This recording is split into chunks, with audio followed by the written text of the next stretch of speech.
जय श्री राम साथियों, जय माता रानी, जय माता भगवती। तो कैसे हैं आप लोग? उम्मीद है अच्छे होंगे। माता रानी कृपा आप सभी पे बनी रहे। आज का विषय है भारतीय मीडिया। जैसे अभी हाल में ही बरेली में जो योगी बाबा की पुलिस ने जो सुताई की है, उसका जो मेन कल्प्रिट है मौलाना तौकीर रजा,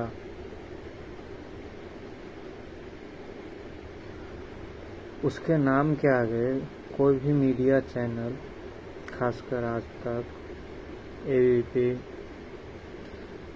या किसी भी मीडिया संस्थान ने बेशरम मौलवी, बेशरम मौलाना, इस तरह का हेडलाइन डाल के या इस तरह का टॉपिक डाल के डिबेट नहीं करा, जबकि उसका मंशा था कि दंगा हो बरेली में,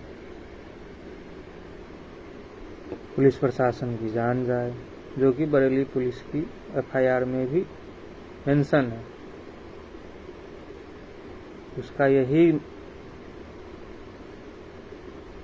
यही था प्रोग्राम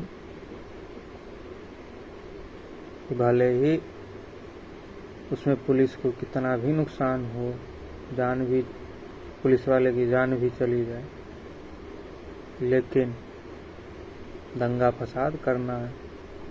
लेकिन ये भूल गया था कि ये छुटवैया सपा या अखिलेश यादव की गवर्नमेंट नहीं थी, योगी बाबा की गवर्नमेंट है।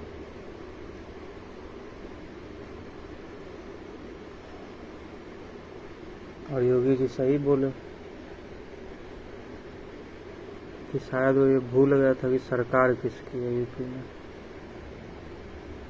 और वो जो अखिलेश यादव के समय में आतंक मचाया था,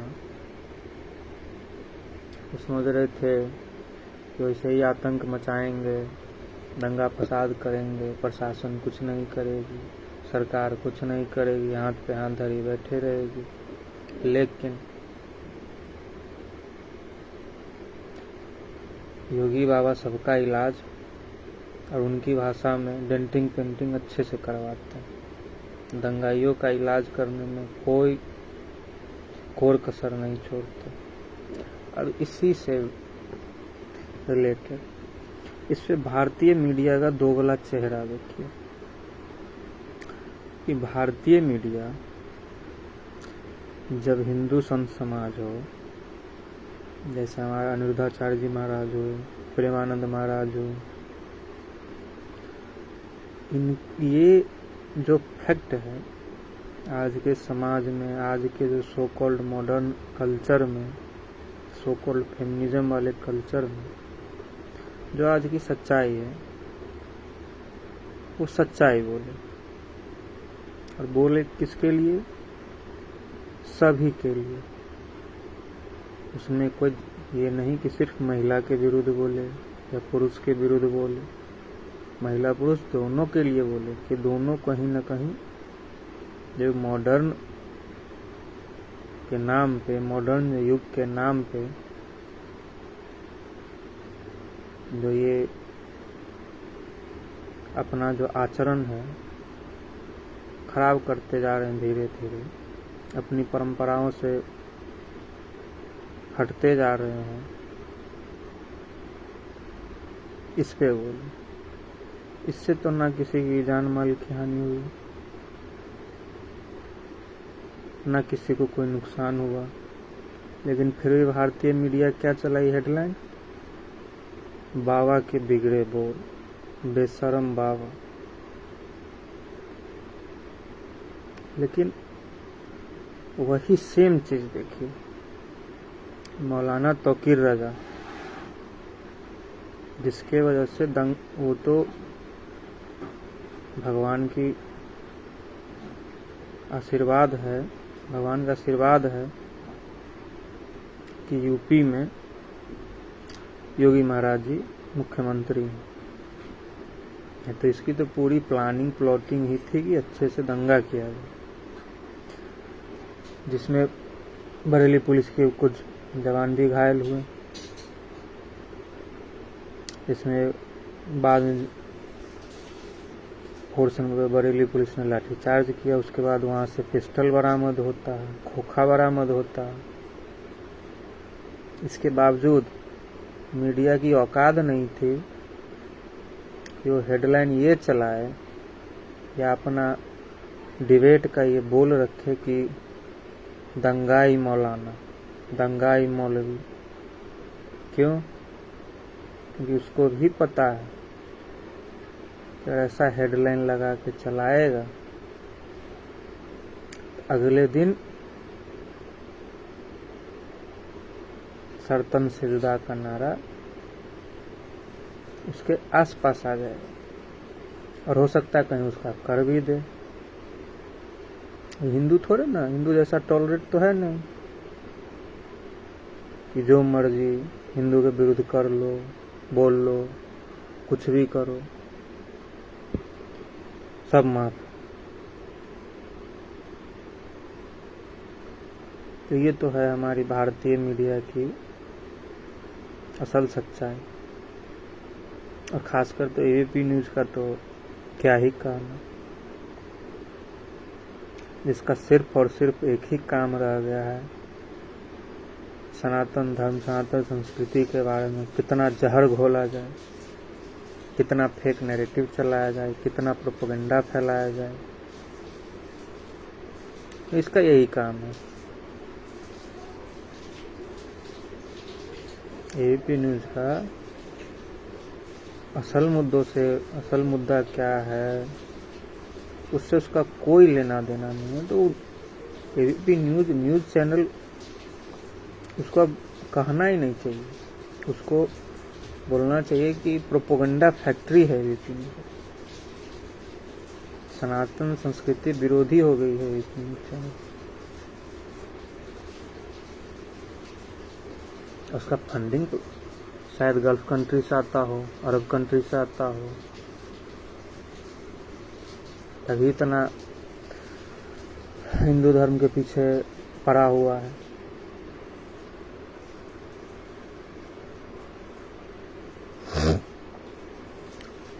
तो हालिया के घटना में, जैसे एक और एग्जाम्पल है, महाकुंभ में जो भी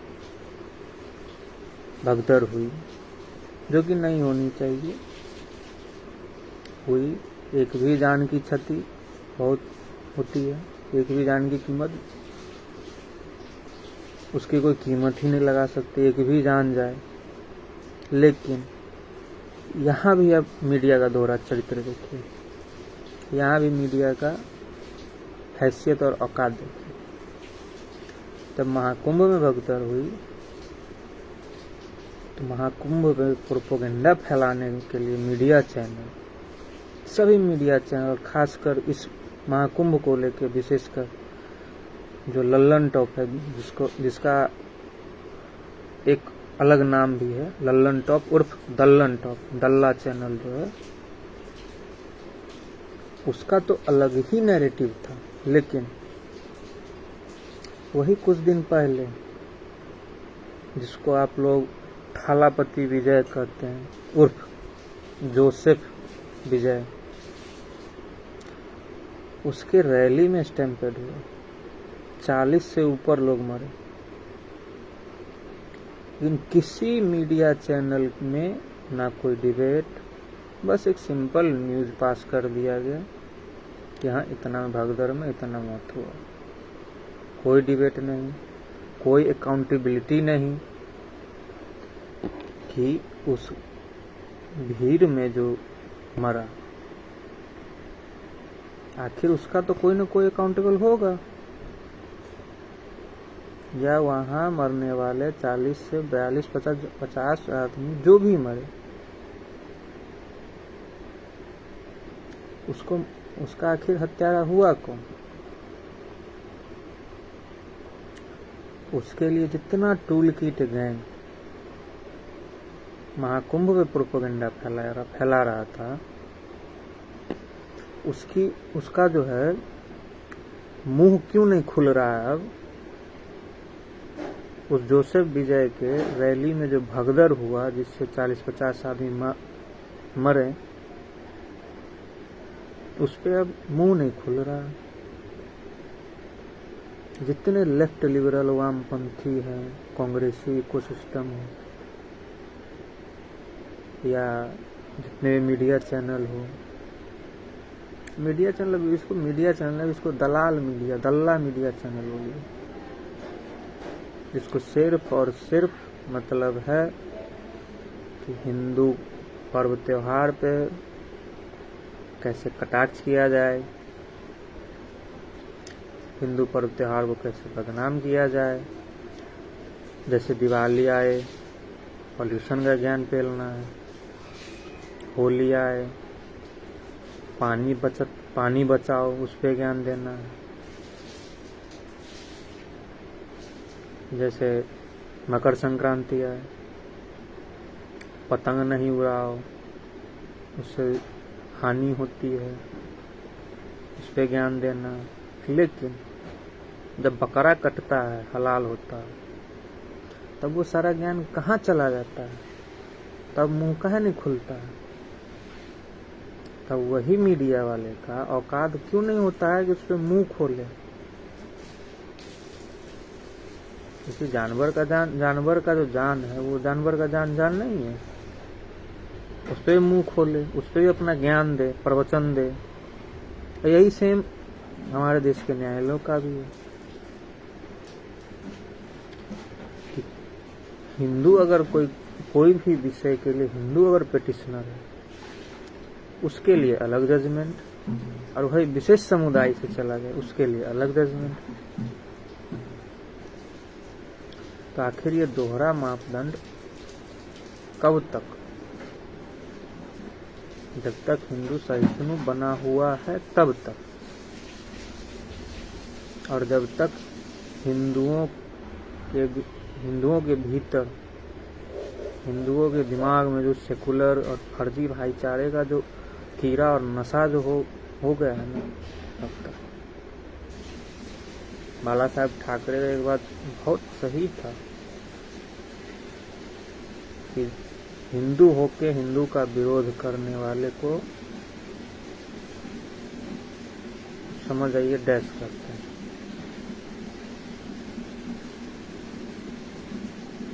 और सही बात भी है, भाई हिंदू है तो हिंदू का विरोध आपको करना क्यों? और अगर आपको सनातन संस्कृति से इतनी ही नफरत है, या तो फिर सीधा इस पे कुछ भी बोलने से बचिए। फिर नहीं तो पहले हिंदू धर्म सनातन संस्कृति क्या है इसके बारे में जानिए, पढ़िए, गीता पढ़िए, रामायण पढ़िए, महाभारत पढ़िए। लेकिन पढ़ना कोई भी धार्मिक किताब नहीं है, पढ़ना नहीं है। सनातन धर्म के बारे में कोई जानकारी नहीं है, लेकिन ज्ञान देना सबको है। वही किसी और के बारे में थोड़ा ज्ञान देके देखिए, फिर क्या हाल होता है आपका। तो वही हाल है हमारे सो कॉल्ड लिबरलों का, जो हर चीज का एक्सपर्ट बन जाते हैं। जैसे देखते होंगे दलाल न्यूज नेटवर्क सब पे, कोई भी मीडिया चैनल हो, दलाल मीडिया चैनलों की कमी नहीं है। सारे के सारे दलाल भरे पड़े हैं मीडिया चैनल, सारे मीडिया चैनल दलालों से भरे पड़े। चाहे भी न्यूज में हो प्रतिमा यादव, चित्रा त्रिपाठी हो, चाहे इंडिया टुडे में प्रीति चौधरी हो, राजदीप सरदेसाई हो, सारे दलालों से भरे पड़े।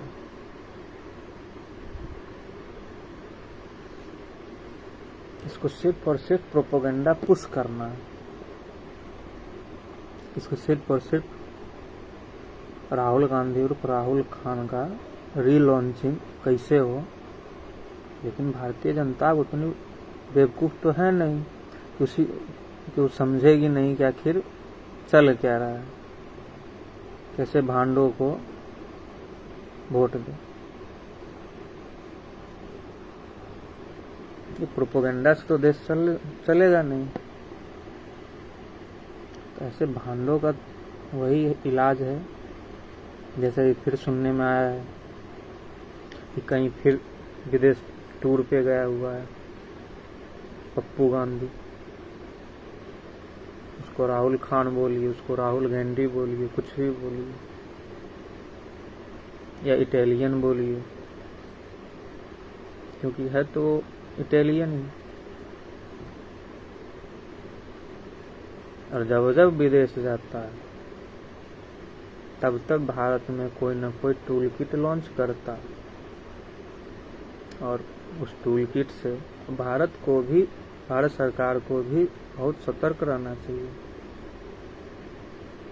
जैसे इसी बीच में मलेशिया या म्यांमार कहीं गया था, वहां से आया, कोई न कोई टूल किट लेके आया, और वहीं से फिर ये वोट चोरी का जो PDF लॉन्च किया था, झूठा प्रोपेगेंडा जो फैलाया था, उसका फिर IP एड्रेस जब ट्रेस किया कोई, कि आखिर ये बन के पब्लिश कहाँ से,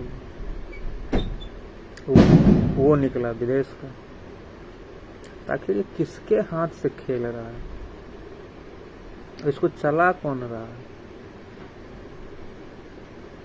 जब इसको विदेशी से इतना मोहब्बत था तो सर जाओ वहीं पे बसो, काहे भारत पे बोझ बने हो। भारत पे बोझ मत बनो, बसो उधर ही जाके। और जिसको जहाँ भारत में रह के अगर किसी को दूसरा देश अच्छा लगता है, जाओ बसो वहां पे, वहीं पे रह के अपना भरण पोषण करो, तब पता चलेगा कि भारत असल में भारत देश है क्या। जितना यहाँ पे बोलने का आज़ादी, कुछ भी करने का आज़ादी मिल रहा है, उसका नाजायज फायदा तो कतई नहीं उठाओ। और जैसे आया था, हम भूल गए, जैसे आया था मलेशिया म्यांमार कहीं गया हुआ था, आया,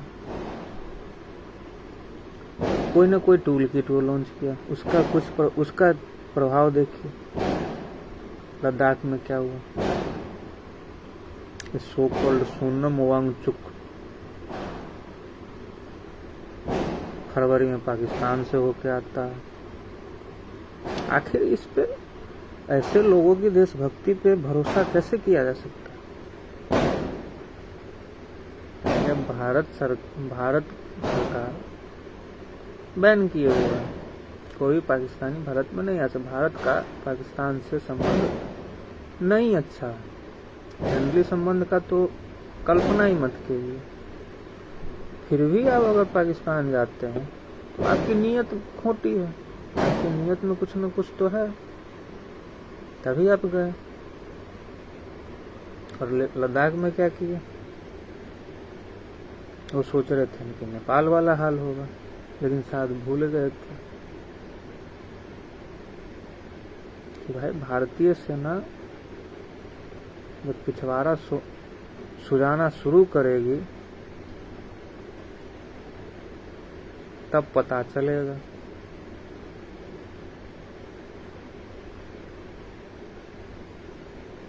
इसीलिए एसओ का जो है, अब क्या भरोसा कीजिएगा। अब एसओ को फिर अरेस्ट होता है, उस पर अलग टूल किट एक्टिव होता है कि अरेस्ट कर लिया। भाई तो तू आग लगाएगा, दंगा फसाद करेगा तो सरकार तुम्हारा आरती उतारेगा, पूजा पाठ करवाए, तुम्हारे लिए भजन कीर्तन करवाए। तुमको जेल ना भेजे तो क्या करेगा सरकार, देश जलाने दे तुमको। जब तुम्हारा नियत ही वही है, वोट के दम पे तो आ नहीं पाओगे। तुम्हारे लिए ऑप्शन वही है, हम नेपाल जैसा हाल करें, श्रीलंका जैसा हाल करें, बांग्लादेश जैसा हाल करें। अब ऐसा यहाँ हो नहीं पाएगा। क्यों? क्योंकि ये भारत है। यहाँ कांग्रेसियों की अच्छे से लंका लगाने के लिए पब्लिक वैसे ही बैठी हुई है। इसलिए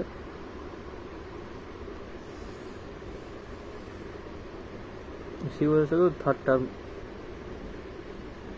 वैसा भी नहीं स्थिति हुआ 100 भी क्रॉस करे।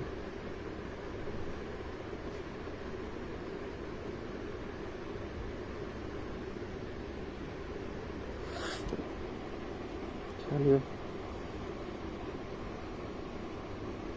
जन स्वराज के बारे में क्या ख्याल है? आ रहे हैं दोबारा लाइव, अब बिहार पे बात करते हैं। जय हिंद, जय श्री राम, जय माता रानी, हर महादेव।